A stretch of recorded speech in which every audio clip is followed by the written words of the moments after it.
दस्तक, दस्तक। खटखटने की आवाजें सुनाई दी। दरवाजे के बाहर एक नौकर ने कहा, प्रिय अतिथि, 5वीं मंजिल पर एक बूथ में सम्मानित अतिथि ने आपको निमंत्रण भेजा है।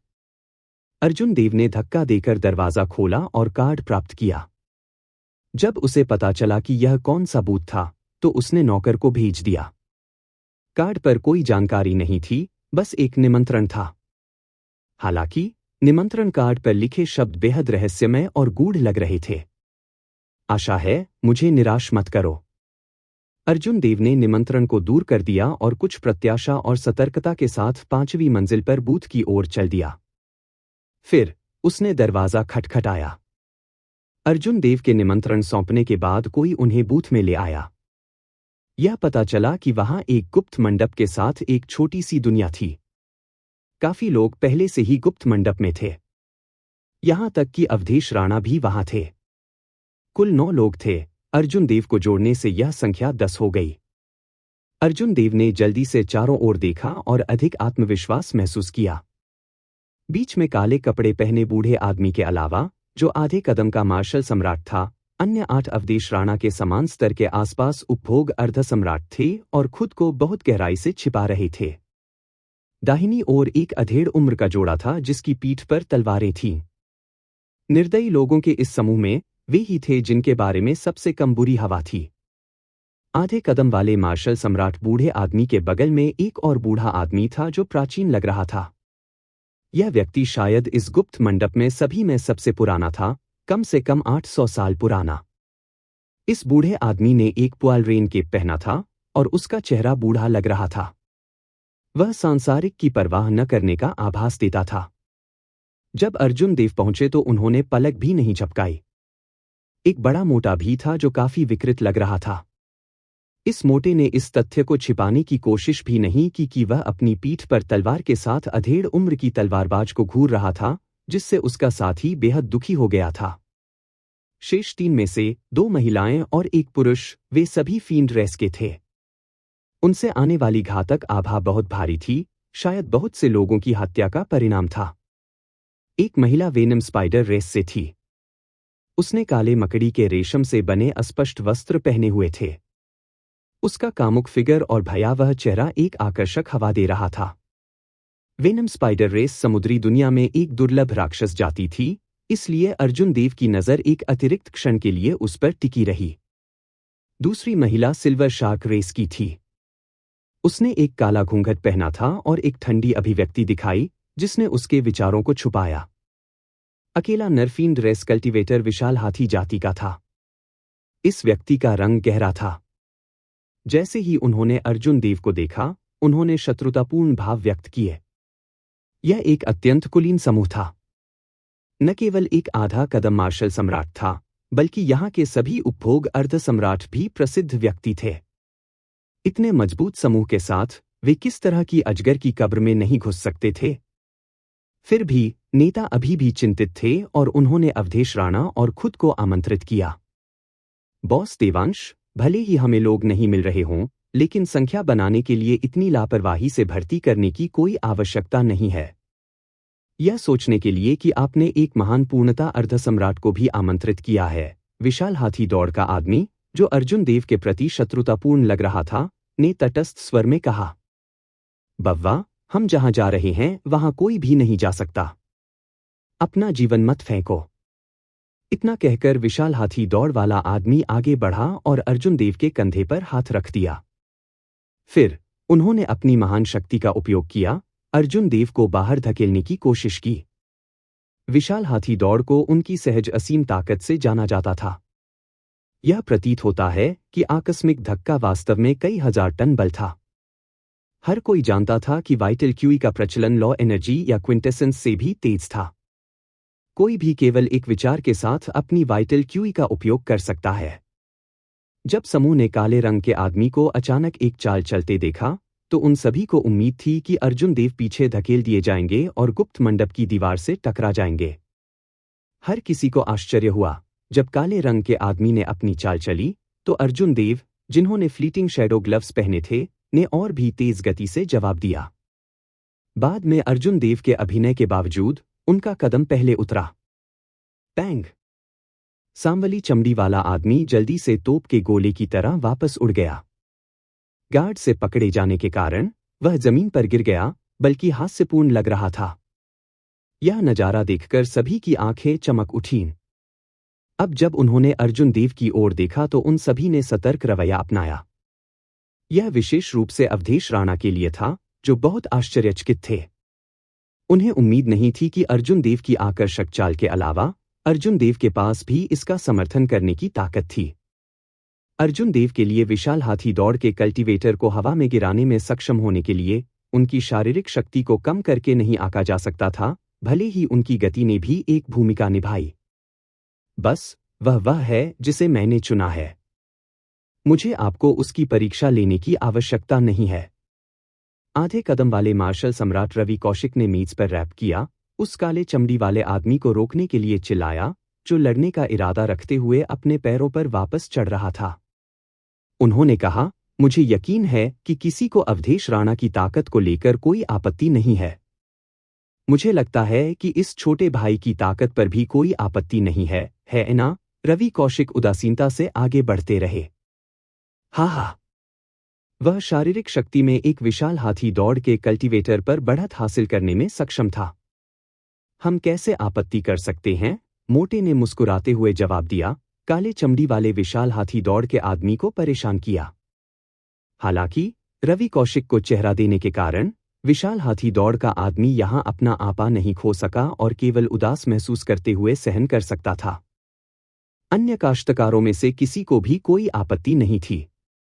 इसलिए रवि कौशिक के परिचय का एक दौर करने के बाद उन्होंने अर्जुन देव से कहा, छोटे भाई, जब से आप यहाँ हैं, मुझे लगता है कि आप कुछ निष्कर्ष निकालने में कामयाब रहे हैं कि क्या हो रहा है। मैं चीजों को छोटा रखूंगा। इस बूढ़े आदमी ने एक 8 सितारा ड्रैगन कब्र की खोज की, जिसे इस ड्रैगन ग्रेव सी में पहले किसी ने नहीं खोजा है।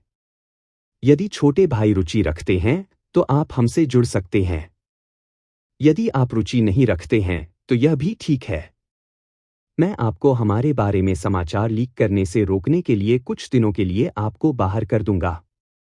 एक 8 सितारा ड्रैगन कब्र, इसके अलावा, जिसे पहले किसी ने नहीं खोजा था। अर्जुन देव उत्साहित महसूस कर रहे थे। अब वह कुछ हद तक समझ गया कि इस रवि कौशिक ने इतना रहस्यमय काम क्यों किया और इतने सारे लोगों को अभिजात वर्ग का एक बड़ा समूह बनाने के लिए आमंत्रित करने में इतना सतर्क था। अब तक ड्रैगन ग्रेव सी में सभी ज्ञात ड्रैगन कब्रों को पहले ही दूसरों द्वारा खोजा जा चुका था। एक भी अपवाद नहीं था। इसके अलावा उन्हें कई बार खोजा गया था। अगर किसी ने इसमें शामिल होने और आगे बढ़ने का फैसला किया, भले ही कुछ लाभ हों, तो वे बहुत अधिक नहीं होंगे। ऐसी परिस्थितियों में कोई भी आसानी से एक अज्ञात ड्रैगन कब्र के मूल्य की कल्पना कर सकता है।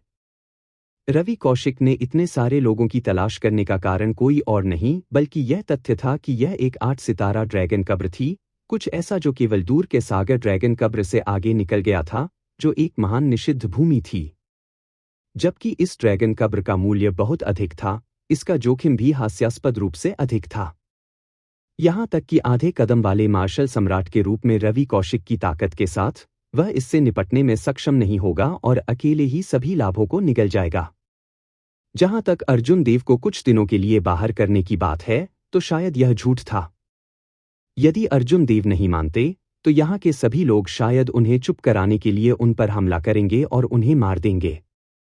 यह मामला उनके व्यक्तिगत लाभों से संबंधित था। वे दया दिखाकर किसी भी चीज को मौका कैसे दे सकते थे?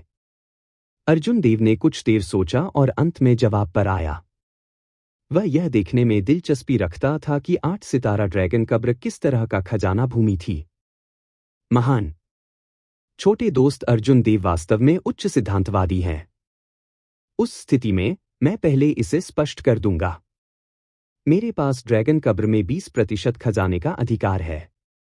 बाकी के लिए आप सभी इसे अपनी क्षमताओं के अनुसार वितरित कर सकते हैं। बेशक बिखरे हुए खजाने जो भी उन्हें पहले पाता है उसके पास जाता है। उन्हें विभाजित करने की कोई आवश्यकता नहीं है।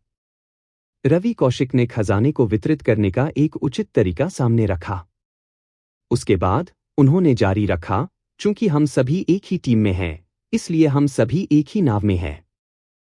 इससे कोई फर्क नहीं पड़ता कि आपके एक दूसरे से क्या द्वेष है, जब तक कि टीम अलग न हो। आप सभी को एक दूसरे को मारने की अनुमति नहीं है। यह विशेष रूप से खजाने के लिए एक दूसरे को मारने के लिए है। मैं पहले अप्रिय शब्द कहूंगा। जो कोई भी पहले कदम उठाता है, मैं व्यक्तिगत रूप से उसे अपंग कर दूंगा। 8 सितारा ड्रैगन कब्र का खतरा आप में से किसी की कल्पना से कहीं अधिक है। अन्य मामलों के लिए पूरी टीम को नुकसान न पहुंचाएं। आधे कदम के मार्शल सम्राट के रूप में रवि कौशिक के शब्दों में बहुत खतरा था। बेशक सटीक स्थिति कैसी होगी, फिलहाल यह स्पष्ट नहीं था। यहां के सभी किसान अडिग लोग थे। यदि उनके पास खुद को सुरक्षित रखने के साधन नहीं होते, तो वे आधे कदम वाले मार्शल सम्राट के साथ काम करने की हिम्मत नहीं करते। सभी ने इस पर अपना रुख जाहिर करते हुए इस मामले के खत्म होने तक कुछ भी करने का वादा किया। फिर रवि कौशिक ने कहा, अच्छा, यदि आपके पास कुछ भी नहीं है जिसे आपको तैयार करने की आवश्यकता है, तो हम तुरंत रवाना हो जाएंगे। 10 के पास बहुत कुछ नहीं था जिसकी उन्हें तैयारी करने की आवश्यकता थी। कुछ चर्चा के बाद वे अलग हो गए और ट्रेजर ड्रैगन द्वीप के बाहर समुद्र के तल पर फिर से इकट्ठा होकर जाने के लिए तैयार हो गए। आखिरकार 10 का एक समूह बहुत आकर्षक था, जिसके परिणामस्वरूप जानकारी का रिसाव होगा। अर्जुन देव, सावधान रहें। 8 सितारा ड्रैगन कब्र की दफन वस्तुएं बहुत प्रचुर मात्रा में हो सकती हैं, लेकिन इसमें शामिल खतरे भी उतने ही बड़े हैं। हम नहीं जानते कि हम किस तरह की अजीब चीजों में भाग लेंगे। जैसे ही अर्जुन देव जाने की तैयारी कर रहे थे, अभिमा ने उन्हें याद दिलाया। हर बार जब वह साहसिक कार्य करता था, तो वह हमेशा उसके बारे में चिंता करती थी। अर्जुन देव ने सिर हिलाया और जवाब दिया, मुझे पता है। मेरे पास अभी भी अप्रयुक्त 100 प्लम पंख है, जो लिटिल येलो फेदर ने मुझे दिया था। यह मुझे सुरक्षित रूप से भागने की अनुमति देगा। बेहतर होगा कि आपको इसकी जरूरत न पड़े। अभिमा ने मन ही मन सोचा, वृक्षादेव की विरासत को खोलने के बाद मेरी ताकत काफी बढ़ जानी चाहिए। उस समय मैं अर्जुन देव की बहुत मदद करूंगा। मुझे उम्मीद है कि ऐसा होने से पहले अर्जुन देव ठीक हो जाएंगे। 1 घंटे बाद सभी लोग समुद्र तल पर बैठक स्थल पर पहुंचे। रवि कौशिक ने बिना एक शब्द कहे आगे का रास्ता दिखाया।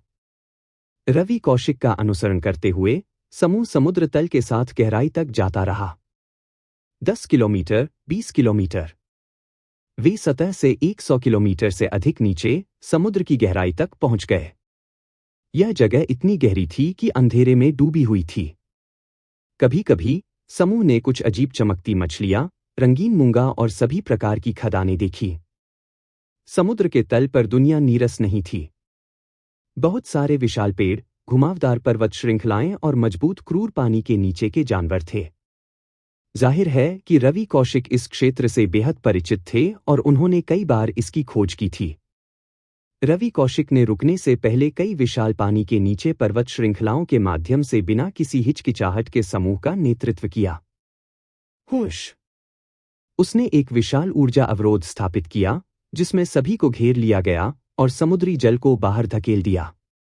फिर उसने इशारा किया और कहा, यह ड्रैगन कब्र का प्रवेश द्वार है। हालांकि इसे सील करने वाला एक गठन है।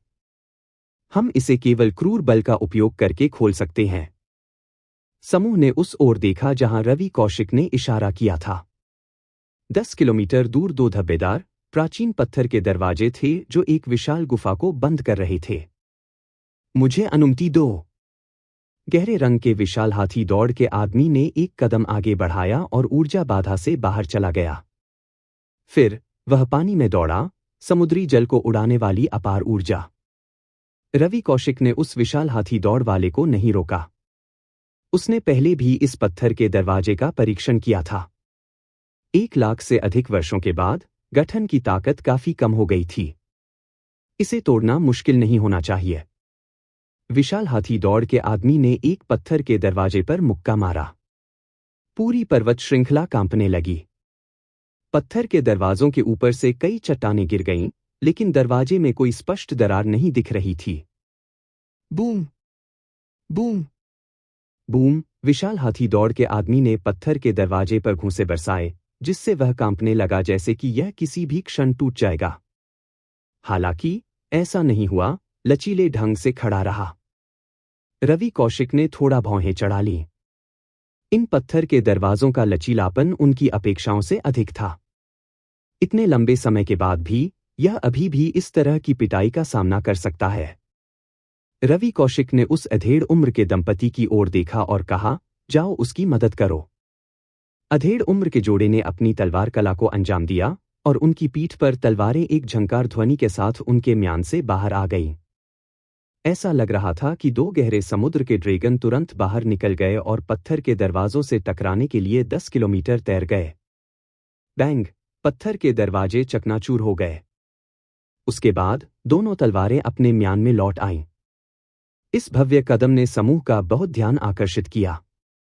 सांवली चमड़ी वाला आदमी सबसे उदास था।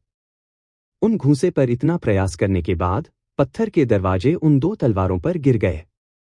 चलो अंदर चलते हैं। प्रवेश करने के बाद सुनिश्चित करें कि हम एक दूसरे से अलग न हों, रवि कौशिक ने आगे बढ़ने से पहले कहा। समूह ने एक के बाद एक प्रवेश किया। अर्जुन देव ने अंतिम प्रवेश किया। चूंकि वह महसूस करता रहा कि यहाँ का माहौल कुछ अजीब था, इसलिए उसकी उंगलियां हिल गईं क्योंकि उसने इस जगह की ज्यामिति की जांच करने के लिए अपनी ड्रैगन सीकिंग आर्ट का इस्तेमाल किया। अंत में वह यह जानकर आश्चर्यचकित रह गया कि यह स्थान एक विरोधी अजगर नहीं था। एक कहावत थी, अनुकूल से समृद्धि होती है, विरोध करने से मृत्यु होती है। मृतकों को दफनाने के लिए ड्रैगन नसों का विरोध करना सबसे अच्छी जगह थी। अर्जुन देव ने अपनी गणना जारी रखी और जब उन्हें पता चला कि यह एक अनुकूल ड्रैगन नस नहीं है तो चौंक गए। इसके बजाय यह एक ऐसी जगह थी जहां अनुकूल और विरोधी दोनों पार हो गए। उसके दिमाग में एक विचार कौंध गया। जैसे ही अर्जुन देव इस विचार का पता लगाने वाले थे, उन्हें पता चला कि रवि कौशिक देख रहे हैं। इसलिए अर्जुन देव ने अपनी गणना बंद कर दी और उसका अनुसरण किया। दूसरे पक्ष के संदेह को जगाना नहीं चाहते हुए अर्जुन देव ने तेजी से भाग लिया, समूह की पूंछ पर ड्रैगन कब्र के प्रवेश द्वार में प्रवेश किया। जैसे ही समूह ने पिच ब्लैक होल में प्रवेश किया, उन्हें यह जानकर तुरंत आश्चर्य हुआ कि पत्थर के दरवाजे टूटने के बावजूद समुद्री जल अंदर नहीं बह रहा था। जैसे जैसे समूह आगे बढ़ता गया, जगह चौड़ी होती गई और इमारतें दिखाई देने लगीं। इमारतों की वास्तुकला अद्वितीय थी, बहुत ही उच्चश्रृंखल और सरल, जो ताकत का आभास देती थी। आधुनिक इमारतों की भव्य शैली की तुलना में यह बहुत सादा दिखता था। हालांकि इसने किसी को दूर के प्राचीन युग की छाप पाने की भी अनुमति दी। अधिकांश अवशेष बहुत रंजक थे। कई इमारतें ढह गई थीं और एक तरफ गिर गई थीं। किसी के लिए इसे इसके पूर्ण रूप में चित्रित करना बहुत मुश्किल था, जो वास्तव में दुर्भाग्यपूर्ण था। दूसरों को ड्रैगन रेस के युग की इमारतों में कोई दिलचस्पी नहीं थी। वे उन्हें पहले ही अन्य ड्रैगन कब्रों में देख चुके थे। समूह में जितना आगे बढ़ता गया, उतना ही समूह को लगा कि कुछ गड़बड़ है। यह ड्रैगन की कब्र बहुत शांतिपूर्ण थी। इस जगह पर एकमात्र आवाज उनके गूंजते कदमों की थी। अजीब माहौल और शांत वातावरण ने उनके रोंगटे खड़े कर दिए। समुद्र के तल पर 100 किलोमीटर से अधिक पानी के नीचे यह जगह अंधेरा और ठंडा था। जैसे ही समूह बेरोजगार ड्रैगन कब्र से गुजरा, सभी को बहुत बेचैनी महसूस हुई। अर्जुन देव ने चारों ओर देखा, यह सोचकर कि यह स्थान अजगर की कब्र की तरह नहीं दिखता है। यह एक दूर के प्राचीन युग के शहर के बाहरी इलाके की तरह दिखता था। एक शहर में ड्रैगन की कब्र कैसे बनाई जा सकती है? उसे अपने दिल में संदेह हुआ। इसके अलावा उनकी मजबूत आध्यात्मिक भावना ने हवा में कुछ अस्पष्ट काली क्यूई को पकड़ लिया, जो जमीन से व्याप्त थी। इसमें बहुत कम था, लेकिन यह बहुत भयावह था। न केवल अर्जुन देव ने इसे महसूस किया। मानवदानव मिश्रित रक्त अवधेश राणा इस राक्षसी क्यूई के प्रति भी बेहद संवेदनशील था। इसे महसूस करने के बाद उसने भौहें सिकोड़ लीं और अपनी खोज का उल्लेख किया। मुझे यकीन नहीं है कि इस जगह के साथ क्या हो रहा है, लेकिन जमीन से इस जगह में राक्षसी क्यूई प्रवेश कर रहा है। अवधेश राणा की बात सुनने के बाद समूह में मौजूद मोटे ने कहा, यह जगह वाकई बहुत अजीब है। यह हास्यास्पद रूप से बड़ा है। हालांकि प्राकृतिक खजाने में से कोई भी नहीं है जो आमतौर पर ड्रैगन कब्रों में पाया जाता है। इसके बजाय यह स्थान इमारतों से भरा हुआ है और यहां तक कि राक्षसी क्यूई भी निकल रहा है। यह जगह ड्रैगन की कब्र है या नहीं? दूसरों को भी ऐसा ही लगा। पुआल रेन केप वाले बूढ़े आदमी के अलावा वे सभी समूह के नेता आधे कदम वाले मार्शल सम्राट रवि कौशिक की ओर देख रहे थे। रवि कौशिक ने उदासीनता से जवाब दिया, मैंने जांच करने के लिए एक विशेष गुप्त खजाने का उपयोग किया, यह गलत नहीं होना चाहिए। निश्चित रूप से यहां एक चोटी ड्रैगन रेस विशेषज्ञ को दफनाया गया है।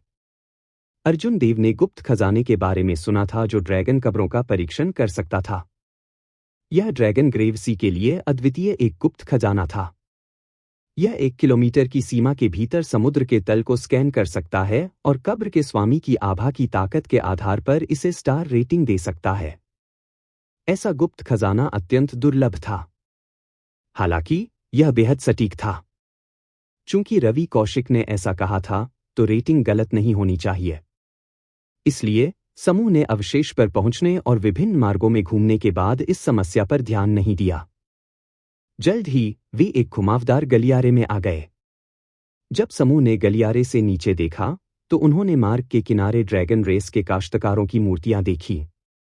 इन मूर्तियों ने प्राचीन युद्ध कवच पहना था और सीधे खड़े होने पर अपने हाथों में हलबर्ड पकड़े हुए थे। जब अवधेश राणा ने ड्रैगन रेस की इन मूर्तियों को देखा तो उन्होंने अपनी भौहें कम करते हुए कहा, वास्तव में यह गलत नहीं है। ये ड्रैगन रेस के कब्र रक्षक हैं। वे केवल ड्रैगन कब्र में दिखाई देते हैं। उनमें से बहुत सारे हैं, यह थोड़ा समस्याग्रस्त होने वाला है। अन्य लोग इस विषय के बारे में अधिक जानकार थे और ड्रैगन रेस के कब्र रक्षकों को पहचानते थे, जिन्होंने सत्यापित किया कि यह वास्तव में एक ड्रैगन कब्र थी। इसलिए उन्होंने अपने चेहरे पर मुस्कान भी प्रकट की। हालांकि समूह ने जल्दबाजी में काम नहीं किया। ड्रैगन रेस के कब्र रक्षक सभी छोटे पूर्णता अर्धसम्राटों के बराबर थे। इसके अलावा लगभग 200 कब्र रक्षक दृष्टि में थे। कौन जानता था कि कोने के आसपास और भी बहुत कुछ था? यदि 10 इतने सारे कब्र रक्षकों से घिर गए, भले ही वे खुद को मुक्त कर सकें, तो गंभीर चोटें अपरिहार्य होंगी। चार्ज थ्रू करें। काली चमड़ी वाला विशाल हाथी दौड़ वाला आदमी निडर दिखाई दिया। बाकी लोगों के विकल्पों पर चर्चा करने की प्रतीक्षा किए बिना वह आगे बढ़ गया। जब रवि कौशिक ने स्थिति देखी तो वह कुछ कहना चाहते थे। हालांकि कुछ त्वरित विचार के बाद वह परेशान नहीं हो सका और बस उसके पीछे चार्ज हो गया। इन कब्र रक्षकों से निपटने के लिए कोई तरकीब नहीं थी। हालांकि सांवली चमड़ी वाला आदमी उतावले थे, लेकिन वास्तव में इससे बेहतर कोई तरीका नहीं था। सीधे चार्ज करना सबसे सीधा तरीका था। सनसनाहट। हुश। समूह बहुत तेजी से आगे बढ़ा। 10 कदमों के बाद गलियारे के दोनों किनारों पर कब्र के रक्षक तुरंत जीवन में आ गए और काश्तकारों की ओर बढ़ गए। काले चमड़ी वाला विशाल हाथी दौड़ का आदमी जिसने आरोप का नेतृत्व किया, वह उतना कमजोर नहीं था जितना बाकी लोगों ने कल्पना की थी। जब विशाल हाथी दौड़ के कल्टीवेटर ने एक मुक्का फेंका तो उसने तुरंत नीचे कूदने वाली मूर्तियों में से एक के सिर को विस्फोट कर दिया। उनके चौड़े झूलों और क्रूर शैली का इस माहौल में बहुत स्वाभाविक लाभ था। जब विशाल हाथी दौड़ वाला आदमी अंदर घुसा तो उसने अपने सामने सब कुछ बहा दिया। हालांकि विशाल हाथी दौड़ वाले व्यक्ति की क्रूर ताकत के बावजूद यदि घुमावदार गलियारा लंबे समय तक जारी रहा तो वह अपनी वाइटल क्यूई को समाप्त कर सकता है और बुरी तरह मर सकता है। यह जगह मुझे रोक नहीं सकती। मोटा जोर से हंसा। उसका शरीर एक रबर की गेंद की तरह लग रहा था, जिसमें कब्र के रक्षक थे जो लगातार नीचे उछलते हुए उछलते थे। हालांकि उसका तरीका हास्यपूर्ण लग रहा था, वह जल्द ही सामने वाले काले चमड़ी वाले आदमी को पकड़ लेगा। दूसरी ओर मध्यम आयु वर्ग के दंपति, जिन्होंने पहले उस खूबसूरत तलवार कला को अंजाम दिया था, को इस माहौल को संभालना मुश्किल हो रहा था। विशाल हाथी दौड़ के कल्टीवेटर के विपरीत उनका हर कदम बहुत कठिन था। हालांकि इस जोड़े ने एक साथ बहुत अच्छा काम किया। हालांकि वे धीरे धीरे आगे बढ़े, लेकिन उन्हें कोई खतरा नहीं था। उनके चारों ओर तलवार की सभी प्रकार की छवियां दिखाई दीं, जिससे तलवारों की एक स्क्रीन बन गई जो कब्र के पहरेदारों को बाहर रखती थी। पुआल केप वाले बूढ़े आदमी ने मछली पकड़ने का एक डंडे निकाला और आह भरी, मेरी उम्र में भी मुझे अभी भी युवाओं के साथ प्रतिस्पर्धा करनी है। यह वास्तव में आसान नहीं है। हालांकि बूढ़े ने ऐसा कहा, लेकिन वह अपने मछली पकड़ने के डंडे का उपयोग करने में बिल्कुल भी संकोच नहीं करता था। अपने युद्ध के अनुभव को देखते हुए उन्होंने इस गलियारे की विशेषताओं को अपने लाभ के लिए लागू किया। हर बार जब बूढ़ा आदमी एक चाल चलाता था तो वह उचित बिंदुओं पर रुक जाता था, बिना किसी व्यर्थ प्रयास के कब्र के रक्षकों को नष्ट करने के लिए कम से कम ऊर्जा खर्च करता था। अविश्वसनीय रूप से आकर्षक वेनम स्पाइडर रेस महिला को इस गलियारे में कुछ कठिन समय लग रहा था। पर्यावरण ने उसे अपनी मार्शल तकनीकों के लाभों को प्रदर्शित करने से रोक दिया। हालांकि वेनम स्पाइडर रेस महिला के पास उस पुआल से ढके बूढ़े आदमी या तलवारबाज की तरह साथी के अनुभव की कमी थी। इस वजह से उसे खतरे ने घेर लिया, वह शायद इस गलियारे में सबसे अधिक खतरे में थी। ऐसा नहीं था कि वेनम स्पाइडर रेस की महिला कमजोर थी। यह अधिक था कि वह इतने जटिल वातावरण में लड़ने के लिए उपयुक्त नहीं थी।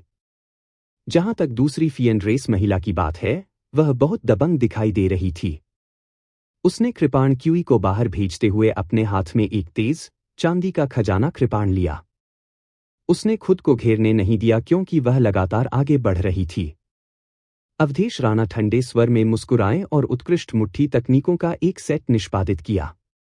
अपनी मूवमेंट तकनीक और गति के संयोजन में इसका उपयोग करते हुए वह घिरे होने के बावजूद अपनी मुट्ठी तकनीक की स्थिति को पूरी तरह से बाहर लाने में सक्षम था। एक नदी उफान पर आ रही थी जो अंतहीन बह रही थी, जिस दिशा में अवधेश राणा ने अपनी मुट्ठी तकनीक भेजी थी। जैसे ही नदी घुमावदार गलियारे से होकर गुजरी, कब्र के पहरेदार में से कोई भी उसे रोक नहीं सका। खतरे ने समूह को अपनी मार्शल तकनीकों की विशिष्टता प्रदर्शित करने की अनुमति दी। एक नज़र से अर्जुन देव मार्शल तकनीकों के विभिन्न लाभों और ताकत को देख सकते थे। अब उसे इस बात का अंदाजा था कि हर कोई कितना मजबूत है। इस घुमावदार गलियारे में अर्जुन देव के लिए शायद सबसे आसान समय था। फैसो भी इन कब्र रक्षकों को उछालकर आसानी से बचा लेते थे। अपनी मूवमेंट तकनीक पर भरोसा करके अवधेश राणा घिरे होने के बावजूद अपनी मुट्ठी तकनीक की सही स्थिति का उपयोग कर सकते थे, जिसने इन कब्र रक्षकों की कमजोरी को उजागर किया। हालांकि कई कब्र रक्षक थे, लेकिन वे पर्याप्त तेज नहीं थे। अर्जुन देव की great perfection thunder dragon steps किसी भी तरह से उन दो लोगों की मूवमेंट टेक्निक से कमतर नहीं थी। वास्तव में उसका और भी मजबूत था। स्वाभाविक रूप से उसके पास और भी आसान समय होगा। जैसे ही अर्जुन देव आगे बढ़े, उन्होंने अपने हर कदम के साथ एक आफ्टर इमेज छोड़ दी, बड़ी संख्या में कब्र के रक्षकों को पीछे छोड़ दिया। बिजली के बाद की छवियां टिमटिमा गईं और गायब हो गईं। अर्जुन देव इस खतरनाक गलियारे, मौत के गलियारे के साथ घूमते हुए बहुत आराम महसूस कर रहे थे। मूल रूप से बहुत पीछे, उसने जल्दी से वेनम स्पाइडर रेस महिला को पकड़ लिया, जो खतरे से घिरी हुई थी। बिना कुछ कहे अर्जुन देव ने उसकी मदद की। वेनम स्पाइडर रेस महिला के पीछे कब्र के रक्षकों को एक एक हथेली के प्रहार से मार डाला। जब अर्जुन देव की हथेली पर प्रहार हुआ, तो गिरे हुए कब्र रक्षकों से चमकदार कृपाण प्रकाश निकलने लगा।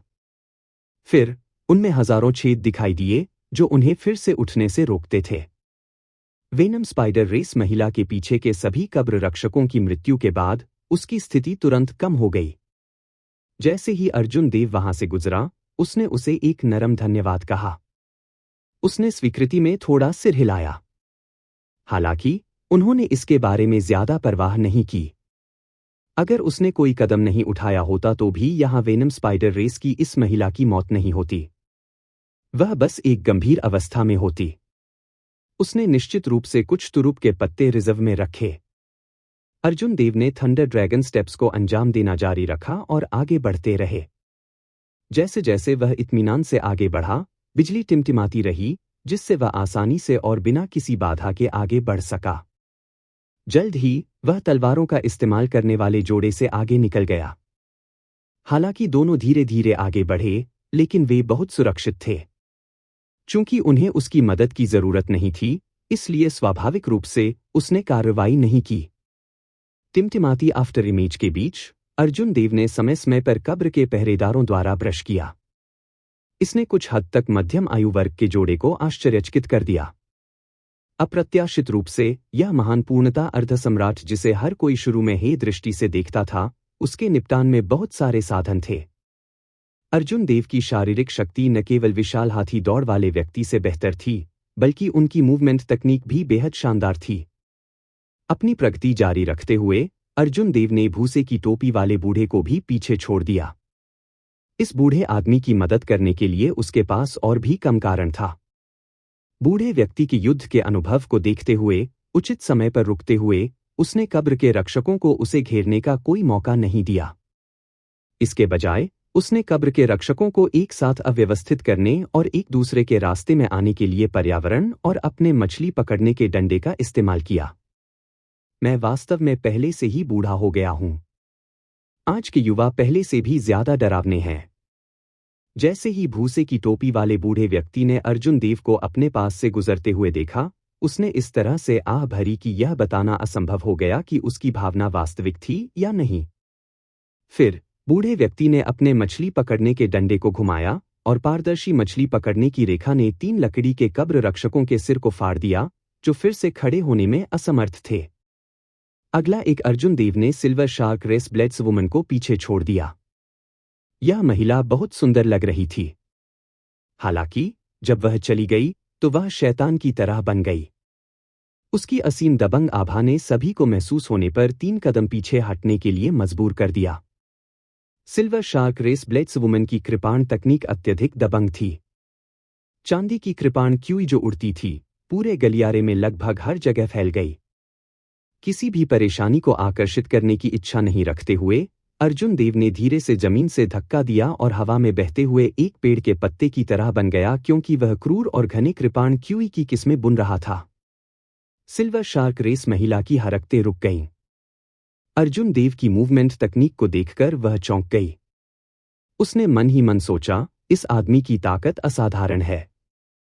अगर कोई विकल्प है तो मुझे इस सफेद वस्त्र वाले युवक के साथ किसी भी संघर्ष में प्रवेश नहीं करना चाहिए।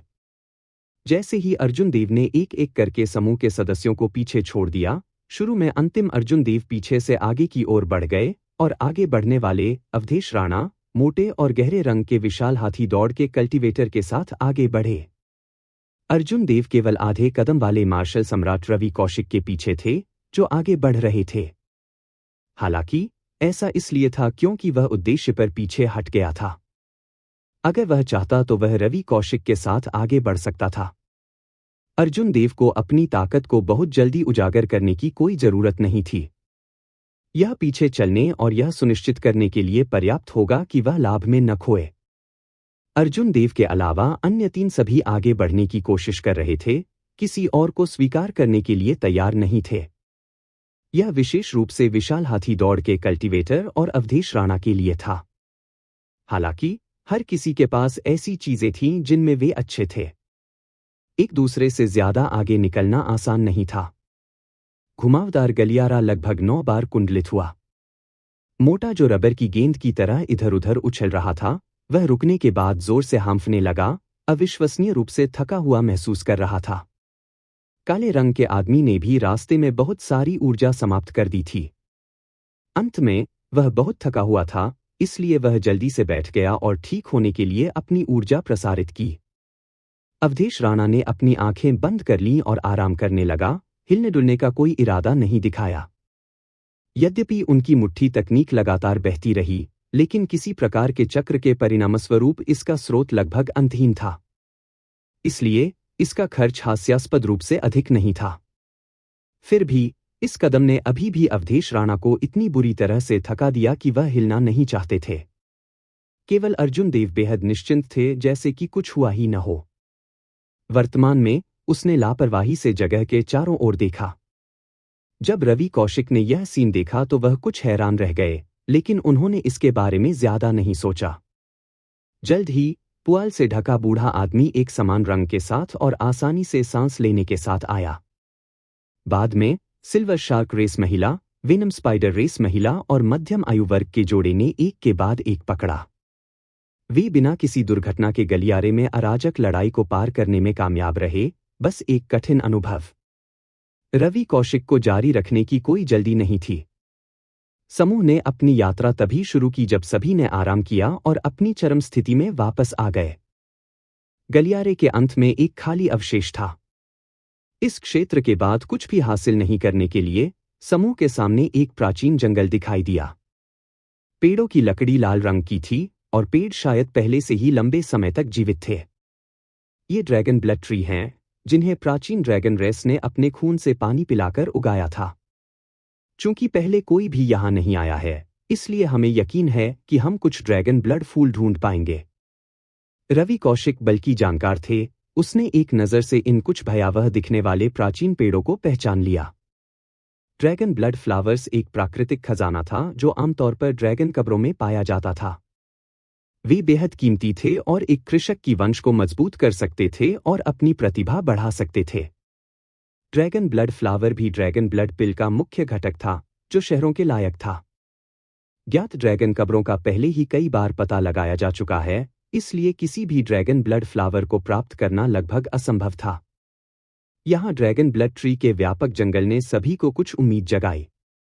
उन्होंने पहले ड्रैगन ब्लड ट्री की प्रसिद्धि के बारे में सुना था, लेकिन यह उनका पहला मौका था जब उन्होंने ड्रैगन ब्लड ट्री को देखा था। जैसा कि सहमति हुई है, जो कोई भी रास्ते में प्राकृतिक खजाने की खोज करता है, उसे इसका अधिकार मिलता है। मेरे साथ इस पर मत लड़ो। सांवली चमड़ी वाला विशाल हाथी दौड़ का आदमी इस जगह के किसी भी खतरे से डरता नहीं था, इसलिए उसने जंगल में हमला करने का बीड़ा उठाया। अर्जुन देव को इन ड्रैगन ब्लड फ्लावर्स में भी कुछ दिलचस्पी थी, क्योंकि वे उनके भौतिक शरीर और प्रतिभा में सुधार कर सकते थे और साथ ही उनकी रक्तरेखा को मजबूत कर सकते थे। उन्हें अपनी एज़ियो ड्रैगन मार्शल स्पिरिट के साथ उस पर और भी अधिक प्रभावी होना चाहिए। अपनी सावधानी बनाए रखते हुए उसने जमीन से धक्का दिया और ड्रैगन ब्लड ट्री के इस जंगल में भी प्रवेश किया। अर्जुन देव चुपचाप एक ड्रैगन ब्लड ट्री के ऊपर उतर गए।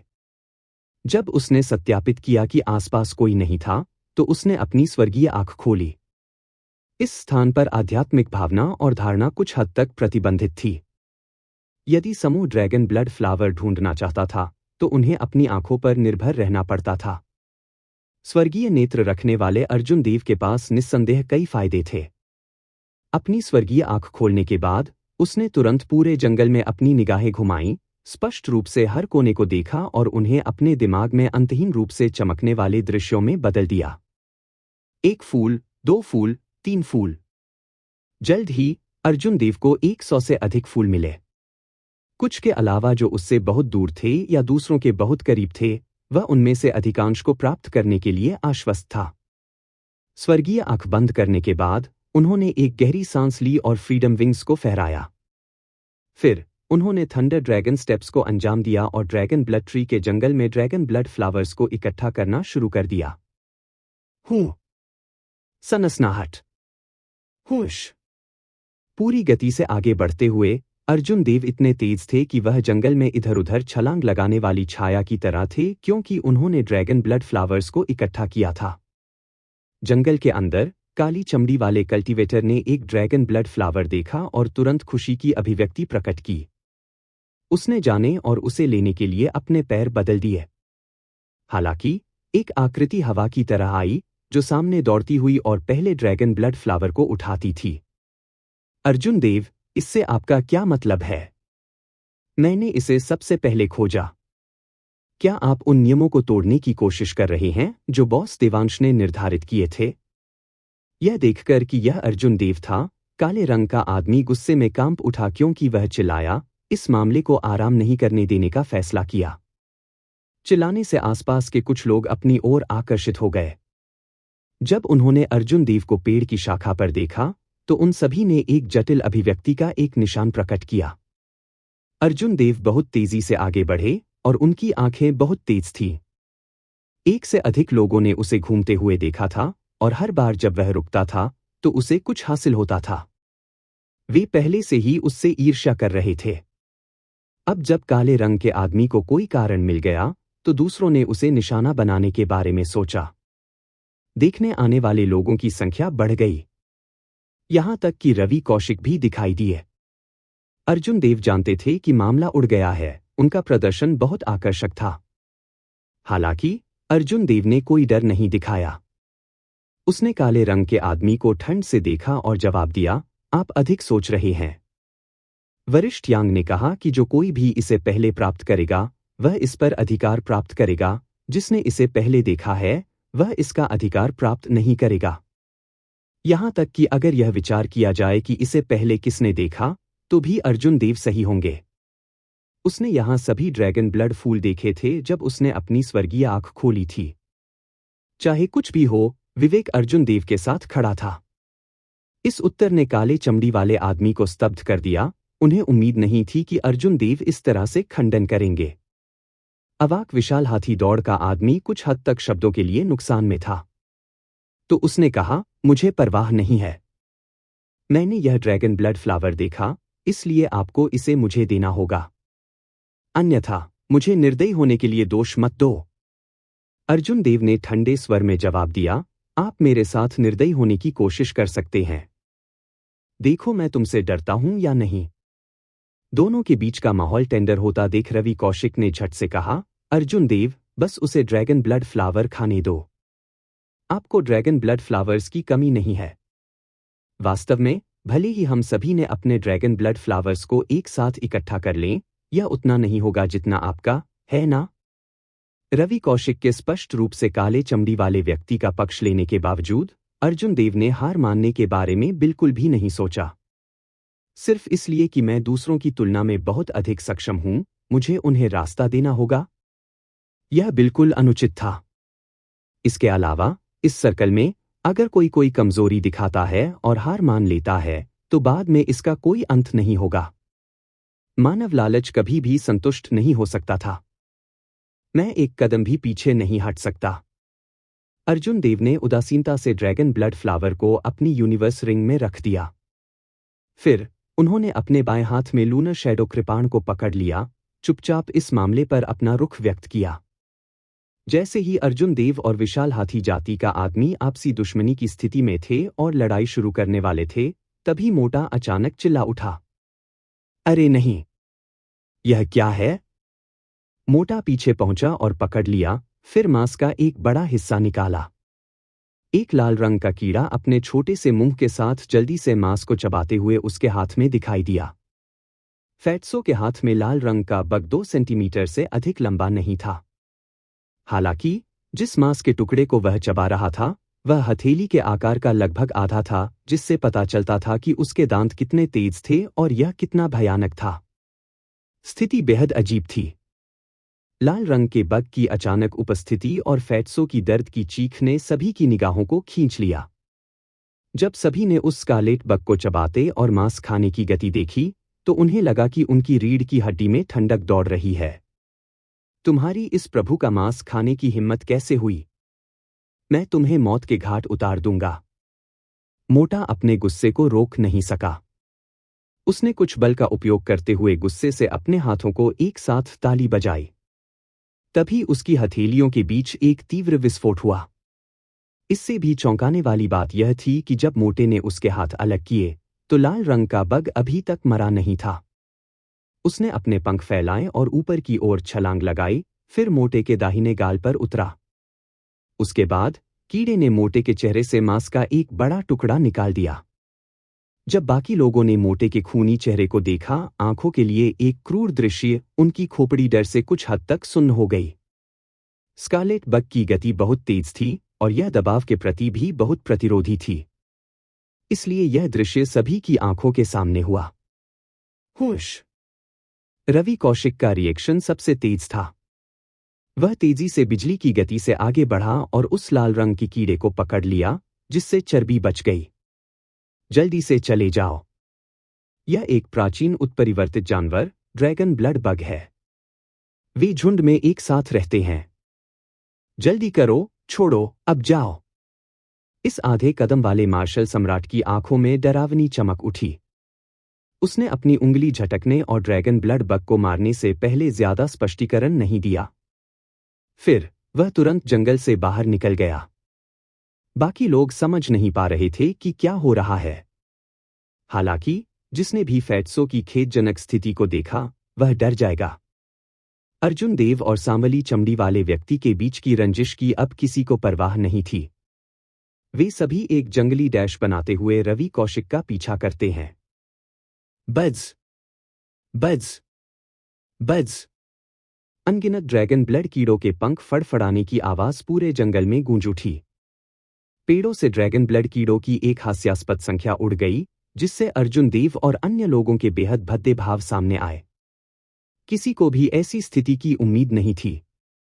हम घिरे हुए हैं। रवि कौशिक सामने से लौट आए।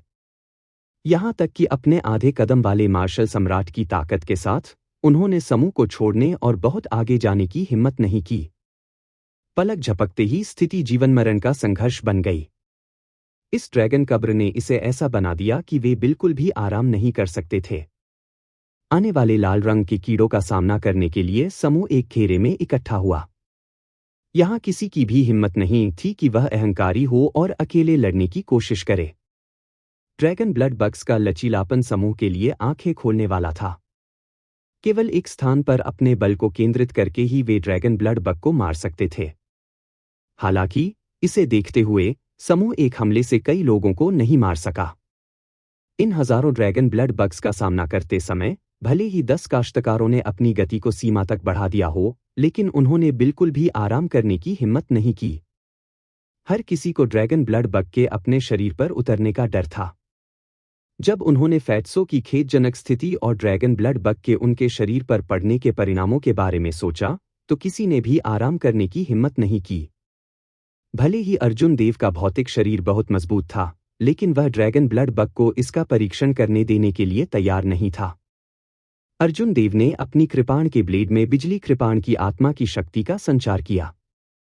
उसने इसे बिखेर नहीं दिया और बस अपनी स्थिति बनाए रखा, लगातार इलेक्ट्रिक कृपाण की एक स्क्रीन भेज रहा था। यदि अर्जुन देव के पीछे कोई बचाव नहीं करता, तो अपनी ताकत के साथ भी वह सभी दिशाओं को कवर करने के लिए कठिन होता। मौजूदा हालात में भी उन्होंने जरा भी आराम नहीं किया। उनका मन बेहद सतर्क रहा। हर बार जब उसने हमला किया, तो उसने अपनी पूरी शक्ति के साथ ऐसा किया। अर्जुन देव ऐसी अवस्था में नहीं थे जहां वे बहुत लंबे समय तक लगातार अपनी पूरी शक्ति का प्रयोग करते थे और उनमें कोई मानसिक क्षमता नहीं थी। यह देखते हुए कि वह पहले से ही इतनी मुश्किल जगह पर था, कोई कल्पना कर सकता है कि दूसरों की तुलना में कितना बुरा था। वेनम स्पाइडर रेस महिला ने मकड़ी के जाले का एक झुरमुट फेंक दिया, एक ही बार में कई ड्रैगन ब्लड बग्स को पकड़ लिया।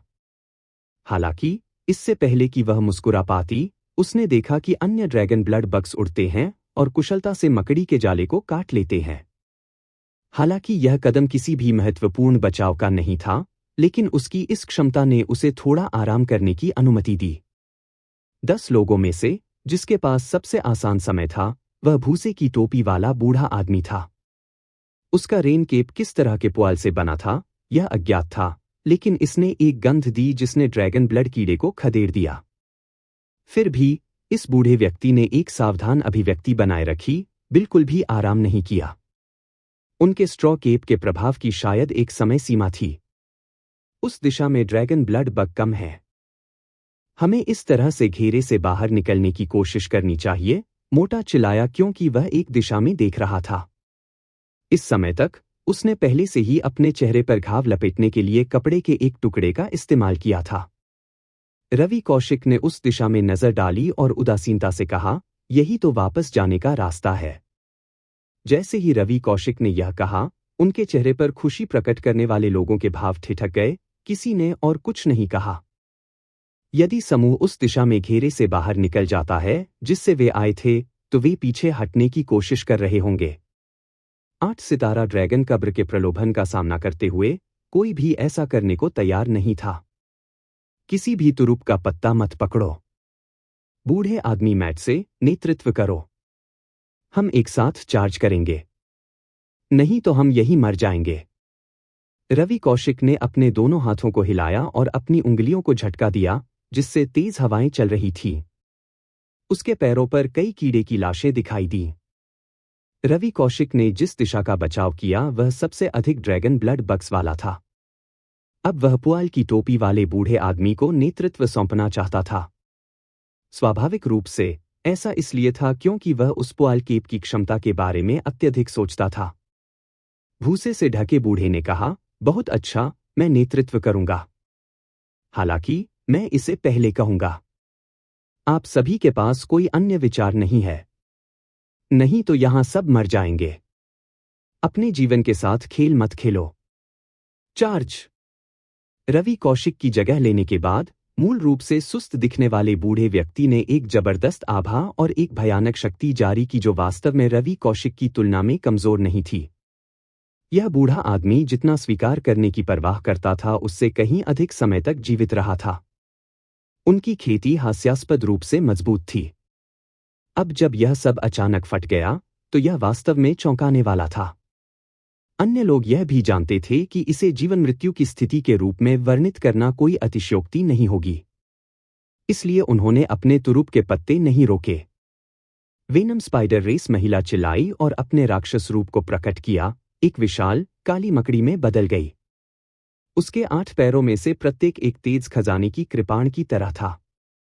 प्रत्येक स्वाइप के साथ बड़ी संख्या में ड्रैगन ब्लड कीड़े गिर गए। रवि कौशिक ने अपनी आधी चाल वाली मार्शल सम्राट शक्ति का प्रदर्शन किया और पहली बार अपना हथियार चलाया, एक तलवार। जैसे ही उसने इसे लहराया, उसने एक तेज ठंडी क्यूई भेजी। अर्जुन देव ने चारों ओर देखा। अवधेश राणा के अलावा बाकी सभी ने अपने कुछ ट्रम्प कार्ड को उजागर किया। भले ही अवधेश राणा को पहले से ही कुछ चोटें आई थीं, अर्जुन देव ने उन्हें अपने दानव रक्त से किसी भी प्राकृतिक क्षमता का उपयोग करते हुए नहीं देखा। 10 आगे बढ़े, सामने ड्रैगन ब्लड बग्स की भयानक संख्या को मारने की पूरी कोशिश कर रहे थे। पहले गलियारे में अराजक लड़ाई की तुलना में ड्रैगन ब्लड बग्स के इस जंगल से निपटना और भी कठिन था। इसके अलावा यह ड्रैगन कब्र का केवल दूसरा चरण प्रतीत होता था।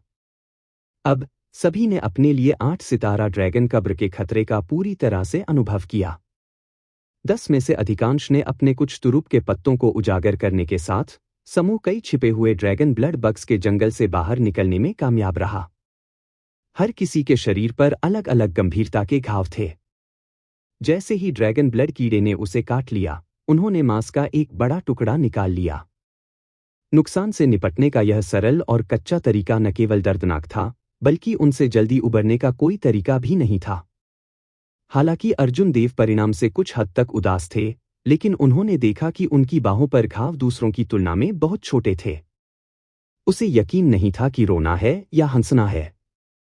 ऐसा लग रहा था कि उनके भौतिक शरीर में इन ड्रैगन ब्लड कीड़ों के प्रति बहुत मजबूत प्रतिरोध था। वे बस उसके मांस को काट नहीं सकते थे। उन्हें पहले इतना तनाव में नहीं होना चाहिए था। यदि अर्जुन देव ने अपने एज़्यो ड्रैगन बैटल आर्मर को साकार किया होता, तो वह इस जंगल से सकुशल बाहर निकलने में सक्षम हो सकता था। हालांकि यह उनके सबसे बड़े तुरुप के पत्तों में से एक था। अगर वह इसका इस्तेमाल करने से बच सकता है, तो वह करेगा। अरे नहीं! इस स्वामी को वास्तव में अब आहार पर जाने की आवश्यकता नहीं है। मोटा सबसे ज्यादा घायल हुआ। जब उसने अपने शरीर पर घावों को देखा, जिससे उसका शरीर असमान हो गया, तो उसने दर्द में शाप दिया। दूसरों के पास उस पर हंसने का समय नहीं था क्योंकि वे सभी उत्सुकता से अपनी चोटों का इलाज कर रहे थे। उस घेरे में कोई भी आराम नहीं कर सका। 1 घंटे बाद रवि कौशिक सबसे पहले खड़े हुए और कहा, चलो चलते हैं। ड्रैगन कब्र की खोज अभी शुरू हुई है। स्वाभाविक रूप से 10 आराम करने के लिए यहां नहीं रुक सकते थे। समूह घुमावदार सड़क पर चलता रहा। जंगल के बाद उन्होंने ड्रैगन ब्लड बग्स से कम कई खतरों का अनुभव किया, अंत में पहुंचने से पहले जहां शव को दफनाया गया था। यह वह स्थान था जहां ट्रू ड्रैगन को दफनाया गया था और मूल्यवान दफन वस्तुओं को रखा गया था। अजीब बात है, यहां शब्दों की एक पंक्ति क्यों है? रवि कौशिक, जो कब्रिस्तान में कदम रखने वाले पहले व्यक्ति थे, की आंखें बहुत अच्छी थीं और उन्होंने पत्थर की दीवार पर शब्दों की एक पंक्ति देखी। मुझे देखने दो। जैसे ही रवि कौशिक ने यह कहा, उन्होंने तुरंत सभी की रुचि जगाई। काले रंग के आदमी ने अपना रास्ता मजबूर किया और दीवार पर जो लिखा था उसे शब्द के लिए जोर से पढ़ा। ड्रैगन के गेट का नीला सम्राट यहाँ था। नोट: पंक्ति ड्रैगन गेट का एज्योर सम्राट यहाँ था संभवतः पश्चिम की यात्रा की प्रसिद्ध कहानी की ओर इशारा करती है, जहाँ व्योम सूर्य एक शर्त में अमिताभ बुद्ध से भाग गए और सोचा कि वह दुनिया के छोर तक पहुंच गए हैं। इसलिए उसने वहां के पहाड़ों पर ऐसे ही शब्द छोड़े और उसे अपने मूत्र से चिन्हित किया। बाद में जब वह अमिताभ बुद्ध के पास लौटा तो यह पाया गया कि वे पहाड़ वास्तव में अमिताभ बुद्ध की उंगलियां थे। शर्त यह थी कि व्योम सूर्य अपनी हथेलियों से भाग सकता है या नहीं। व्योम सूर्य का प्रारंभिक बिंदु भी अमिताभ बुद्ध की हथेली पर था। ड्रैगन गेट का नीला सम्राट यहाँ था। जब काले चमड़ी वाले आदमी ने इस पंक्ति को पढ़ा तो इसने उसे पूरी तरह से स्तब्ध कर दिया। बाकी सभी भी दंग रह गए। इसी तरह के मजाक हर जगह देखे जा सकते थे। यह आमतौर पर कुछ ऐसा था जिस पर लोग हंसते थे और अनदेखा करते थे। हालांकि यह इस 8 सितारा ड्रैगन कब्र में हुआ। इसके अलावा यह एक 8 सितारा ड्रैगन कब्र थी जिसे पहले किसी को नहीं जाना चाहिए था। 10,000 साल पहले के एक व्यक्ति के लिए इस तरह का मजाक करना कुछ अप्रत्याशित था। मुझे देखने दो कि यह असली है या नहीं। यह बहुत मनोरंजक है। मोटा अविश्वास में था क्योंकि उसने काले चमड़ी वाले आदमी को एक तरफ धकेल दिया और ध्यान से देखा। पत्थर की दीवारों पर वास्तव में औसत आकार के पात्रों की एक पंक्ति थी। कर्सिव में लिखे गए शब्दों में एक मजबूत शक्ति थी जिसने इन सरल पात्रों को 10,000 वर्षों के बाद भी पूरी तरह से संरक्षित रहने की अनुमति दी। रवि कौशिक ने भौहें चढ़ाते हुए कहा, यह कहना मुश्किल है। हालांकि जिस व्यक्ति ने इसे लिखा है वह अंतरिक्ष को फाड़ सकता है और सीधे ड्रैगन कब्र में घुस सकता है। वह निश्चित रूप से एक विशेषज्ञ है। उन्होंने जो शब्द छोड़े हैं उनमें उनकी आत्मा के साथ एक निराकार शक्ति भी है। यह व्यक्ति कम से कम एक संप्रभु मार्शल सम्राट है। रवि कौशिक की खेती यहां सबसे ज्यादा थी। आधे कदम वाले मार्शल सम्राट के रूप में उनका निष्कर्ष आश्वस्त करने वाला था। यदि एज्योर सम्राट 10,000 साल पहले ही आ चुका था तो कोई अच्छी चीज कैसे बची हो सकती है। हमने यह यात्रा बिना कुछ लिए की। यह वास्तव में निराशाजनक है। सभी विभिन्न चरणों को पार करने और कब्रिस्तान में पहुंचने के बाद हम अभी भी खाली आते हैं। यह कहना मुश्किल है। हो सकता है कि एज्योर सम्राट ने इन दफन वस्तुओं की परवाह न की हो। हो सकता है कि वह बस वहां से गुजर रहा हो और किसी चीज को छुआ भी न हो। समूह ने अचानक प्रकट होने वाले शब्दों की पंक्ति पर चर्चा की। इस विकास ने सभी 10 काश्तकारों को चौंका दिया, जिसके परिणामस्वरूप उनमें बहुत सी बातों पर बहस हुई। जिस शब्द ने सबसे ज्यादा चौंका दिया वह स्वाभाविक रूप से अर्जुन देव थे। उन्होंने एज्योर सम्राट के कई चित्र देखे थे और एज्योर सम्राट की आभा से बहुत परिचित थे। शब्दों से आने वाली शक्ति के आधार पर उसे विश्वास था कि वे एज्योर सम्राट के थे। अर्जुन देव को इस बात का पूरा यकीन था, वह गलत नहीं हो सकता। जैसे ही वह इस पत्थर की दीवार के सामने खड़ा था, वह कुछ विचलित दिखाई दिया। उसने अपना हाथ बढ़ाया और शब्दों को छुआ। जैसे ही उसने शब्दों को छुआ, 10 कदम पीछे हटते ही उसकी अभिव्यक्ति काफी बदल गई। अर्जुन देव ने इन शब्दों को डरावनी दृष्टि से देखा। एज्योर सम्राट ने वास्तव में इन शब्दों में एक भयावह मार्शल तकनीक को पीछे छोड़ दिया। जैसे ही उसने शब्दों को छुआ, उसे एक आभा महसूस हुई जो दुनिया को नष्ट कर सकती है। असीम स्थान में कुछ भी नहीं था, केवल एक कृपाण उस पर कटा हुआ था। यह ऐसा था जैसे वह विरोध करने के लिए किसी भी साधन के बिना इस कृपाण द्वारा नष्ट होने वाला था। यह वह दृश्य था जो अर्जुन देव ने अभी अभी देखा था। शब्दों की आड़ में एक शक्तिशाली हत्या की चाल थी। एज्योर सम्राट क्या करने की कोशिश कर रहा था? अर्जुन देव हिल गए। वह बस इतना जानता था कि एज्योर सम्राट बिना किसी कारण के शब्दों को पीछे नहीं छोड़ेगा। उसने उन विभिन्न अजीब चीजों के बारे में सोचा जो उसने पहली बार प्रवेश करते समय पहले देखी थी। यह ड्रैगन कब्र निश्चित रूप से असाधारण थी। इसे लापरवाही से मत छुओ। ये एक महान शक्ति द्वारा छोड़े गए शब्द हैं। वहां की ताकत अतुलनीय है। इसमें एक महान शक्ति की ऊर्जा और शक्ति के साथ साथ हत्या के इरादे और आभा भी शामिल हैं। सावधान रहें, नहीं तो आप अपनी जान गंवा सकते हैं। अर्जुन देव को पीछे हटते देख रवि कौशिक ने चेतावनी दी। इन शब्दों ने अन्य लोगों को जो शब्दों को छूना चाहते थे, उस विचार को त्यागने के लिए प्रेरित किया। अर्जुन देव ने रवि कौशिक की ओर देखा और अपनी खोज का उल्लेख नहीं किया। उन्होंने कहा, धन्यवाद, मैं ठीक हूं। चलो अभी इस बारे में बात नहीं करते हैं। आइए जल्दी से आगे बढ़े और देखें कि ड्रैगन कब्र में दफन की गई वस्तुएं अभी भी हैं या नहीं। यह अधिक महत्वपूर्ण बात है। जिस मोटे के चेहरे पर पट्टी बंधी हुई थी, उसने कुछ हड़बड़ी में बोलते हुए विषय बदल दिया। रवि कौशिक ने एक नजर डाली और कहा, मेरे साथ आओ। हम उस पर अमल करेंगे जिस पर सहमति बनी थी।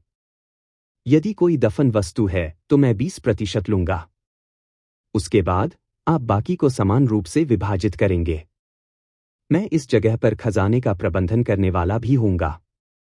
जरूर बॉस देवांश, चिंता मत करो, काले रंग के आदमी ने कहा। अन्य सभी ने व्यक्त किया कि उन्हें कोई आपत्ति नहीं है। अब रवि कौशिक ने संतुष्टि में सिर हिलाया और जल्दी से एक झटके में कब्रिस्तान की ओर चल दिया। उबड़-खाबड़ गुफा की गहराई में जहां हड्डियों को दफनाया गया था, समूह ने सीधी ट्रू ड्रैगन हड्डियों का एक सेट देखा। ऐसे बक्से भी थे जो हड्डियों के बगल में भरे हुए थे। इन बक्सों में शायद दफन का सामान था। हालांकि उन्हें नहीं पता था कि किसी ने उन्हें पहले खोला था या नहीं। ट्रू ड्रैगन के अवशेष अभी भी वहीं थे, इसलिए सभी ने राहत की सांस ली। ट्रू ड्रैगन के इस सेट के अवशेषों के साथ उन्हें इस यात्रा में कोई नुकसान नहीं होगा। यह सही नहीं है। 8 सितारा ड्रैगन कब्र के ट्रू ड्रैगन अवशेषों में लाखों वर्षों के बाद भी अपनी ताकत होनी चाहिए। हालांकि ट्रू ड्रैगन हड्डियों का यह सेट बहुत बड़ा है, 200 मीटर लंबा है और इसकी हड्डियां चमक देती हैं, फिर भी यह 8 सितारा ड्रैगन कब्र के योग्य नहीं है। पुआल से ढके बूढ़े आदमी की आंखें लालटेन की तरह चमक उठीं जब उसने ट्रू ड्रैगन हड्डियों का यह सेट देखा। हालांकि उन्होंने तुरंत अपनी शंकाओं को व्यक्त किया। दूसरों ने अचानक प्रबुद्ध महसूस किया और इस विचित्रता को भी देखा। यह शायद मुख्य दफन स्थल नहीं है। ड्रैगन कब्र के मालिक के अवशेष शायद कहीं और हैं। अभी इतनी परवाह करने की कोई जरूरत नहीं है। ये बक्से बरकरार हैं। दफन की चीजें अभी भी अंदर हैं। आइए अन्य चीजों के बारे में बोलने से पहले यहां वस्तुओं को विभाजित करें। रवि कौशिक के चेहरे पर जो भाव थे, उसमें कहा गया था कि उन्हें इस समस्या की ज्यादा परवाह नहीं है। बोलते बोलते उसने एक बक्सा खोला। अरे नहीं, यह बहुत सारे सार पत्थर हैं। बक्से में खजाने को देखकर हर कोई आश्चर्य से चिल्लाने से खुद को रोक नहीं सका। ब्राइट एसेंस स्टोन्स ने बॉक्स को पंक्तियों में बड़े करीने से भर दिया। उनमें से कम 2000 थे। रवि कौशिक ने अपने दिल में उत्साह को रोक रखा क्योंकि उन्होंने एक और बॉक्स खोलना जारी रखा, यह भी एसेंस स्टोन्स से भरा हुआ था। उसने सभी 12 बक्से खोले। 12 में से 10 में एसेंस स्टोन्स थे। जब वे एक साथ ढेर हो जाते थे तो वे एक छोटे पहाड़ की तरह थे। एसेंस स्टोन्स की कुल गिनती 25,000 से अधिक हो गई, जिससे सभी की मुस्कान आ गई। यह यात्रा पहले से ही इसके लायक थी।